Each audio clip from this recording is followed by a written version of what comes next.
വീണ്ടും കെട്ടിയാണേ. എത്രയായി? നിന്റെ ആങ്ങള് രണ്ടാം കെട്ട് കെട്ടി. കൊറേ പൈസ എന്തോ ചേച്ചാ ഇത്? നാഗരൂട്ടിന് വരുന്നാടാ. നാഗരുടെ മാല അടങ്ങുന്നു. ഇതേത് ഈ മുണ്ടടാ? ഇത് പുതിയ മുണ്ട്, ഇത് പുതിയ മാല. എന്തായാലും ഈ ഭാഗത്ത് നിന്ന് ആക്ഷേപകരമായ ഒരു ചോദ്യം പ്രതീക്ഷിച്ചു. എന്തായാലും അതിന് മറുപടി തരാം. എന്താണ്? ഉദ്ഘാടനം കഴിഞ്ഞിട്ട് വരുന്നു ജംഗ്ഷനിലെ പുഞ്ചിരി ടെക്സ്റ്റൈൽസിന്റെ. ആര്? അത്രയും ദാരിദ്ര്യമുള്ള സ്ഥലമുണ്ടോ ഇവിടെ? ആ ഉണ്ട്, അങ്ങനെ ഒരു സ്ഥലമുണ്ട്. ആ സ്ഥലത്ത് ഉദ്ഘാടനം ചെയ്തു. ആര് ഉദ്ഘാടനം ചെയ്തെന്ന്? ലില്ലിപ്പെണ്ണെ, ജംഗ്ഷനിൽ പുഞ്ചിരി ടെക്സ്റ്റൈൽസിന്റെ പരസ്യം കണ്ടായിരുന്നോ? നിങ്ങളിൽ ഒരാൾ ഉദ്ഘാടകൻ എന്ന് പറയുന്നത്. ഞാൻ കണ്ടായിരുന്നു. കഴിഞ്ഞ ആഴ്ച ഞാൻ പള്ളിപ്പെരുന്നാളിന് പോയില്ലേ കൊടങ്ങാവളെ. അപ്പൊ റോസ് മേരിക്കും പിള്ളേർ കൂടെ ഡ്രസ്സ് മേടിക്കാൻ അവിടെ കയറി. അപ്പൊ അവർ 2 കൂപ്പൺ തന്നു. അത് പൂരിപ്പിച്ചൊരു ബോക്സ് കിട്ടും. രാവിലെ ഇവിടുത്തെ മഹിളാ പ്രമുഖയുടെ ജാടയും പത്രാസും കൊണ്ട് തലപ്പരാന്തെടുത്ത് ജംഗ്ഷനിലോട്ട് ചെല്ലുമ്പോൾ അവിടെ ഭയങ്കര ആൾക്കൂട്ടം. അപ്പം എൻ്റെ പേരും ടോക്കൺ നമ്പരോട് അനൗൺസ് ചെയ്തുകൊണ്ടിരിക്കുക. 2 പ്രാവശ്യം വിളിച്ചു. ഞാൻ ആകെ അപ്സെറ്റായിപ്പോയി. അപ്പം ഞാൻ കയറി ചെന്നു പറഞ്ഞു ഞാനാ ഉദ്ഘാടനം എന്ന് പറഞ്ഞു. പിന്നെ കയ്യിൽ മാറ്റി പുതിയ മുണ്ട് വന്നു. നാളെ കുറിച്ച് ഉദ്ഘാടനം ചെയ്തു. അയ്യോ അങ്ങനെ 5000 രൂപയും തന്നു. എത്ര? 5000 രൂപ.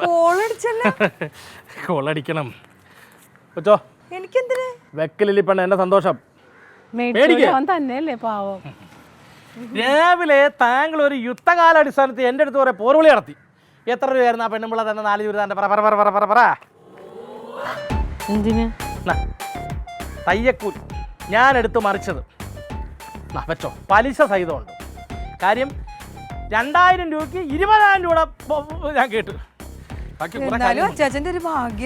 എന്റെ ലില്ലിപ്പണ്ണ ഒന്നും പറയണ്ട. ഇപ്രാവശ്യത്തെ വിഷുഫലത്തിനകത്ത് വർക്ക്ഷോപ്പ് ചെയ്ത് നോക്കിയപ്പം മഹനീയ പദവികളിലേക്ക് എത്തുന്നുണ്ട്. പക്ഷെ അതിന് എന്തോ കൂട്ടുകാരനറിയോ? ഭയങ്കര ജനം. പൂജപ്പുര സ്റ്റേഷനിലെ മറ്റമ്മയുടെ കൂട്ടുകാര് അവസാനം തിരക്ക് നിയന്ത്രിക്കാൻ മ്യൂസിയം സ്റ്റേഷനിൽ ക്യാമ്പിൽ നിന്ന് പറഞ്ഞ പോലീസ് വന്നു. ഞാനാണെന്നുണ്ട് നമ്മുടെ പഴയ തർക്കത്തിൽ ചില നമ്പർ ഇട്ടു നാടൻ പാട്ടും.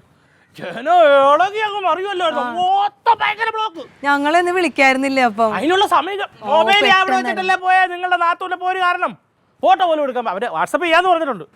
അത് മാത്രമല്ല ആ മൊലാളി എന്നോട് പറയാന്നേ, ഇപ്പോഴത്തെ ഒരു വൈറൽ ഉദ്ഘാടനം ഉണ്ടല്ലോ ഹണി റോസ്, അവർക്ക് പോലും കിട്ടാത്ത ഒരു ഇതാണ് എനിക്ക് 5000 രൂപയ്ക്ക് എനിക്ക് കിട്ടിയെന്ന്. മിക്കവാറും ഒരുപാട് ഉദ്ഘാടനം ചെയ്തതിലൂടെ രക്ഷപ്പെടാൻ സാധ്യതയുണ്ടെന്ന് വരെ പറഞ്ഞു. വീട്ടിലോട്ട് വിളിച്ചു പറഞ്ഞാ എവിടെ അത് ഇപ്പൊ അങ്ങനെ ഞാൻ പിന്നെ അന്നേരം നമ്മുടെ ചീമനെ വിളിച്ചിട്ട് ചീമനെ നമ്പർ ഓടിച്ച് റോസ്മേനെ വിളിച്ച കാര്യങ്ങൾ പറഞ്ഞു. അവള് ഭയങ്കര സന്തോഷത്തി. പൈസ വെച്ചില്ലേ എന്നിട്ട്? ഇത് പറഞ്ഞു കഴിഞ്ഞാൽ മൊത്തം അങ്ങോട്ട് പോകല്ലോ. കാര്യം കുറെ പേർക്ക് കുറെ കടങ്ങൾ തീർക്കാനുണ്ട്. അതാണ്.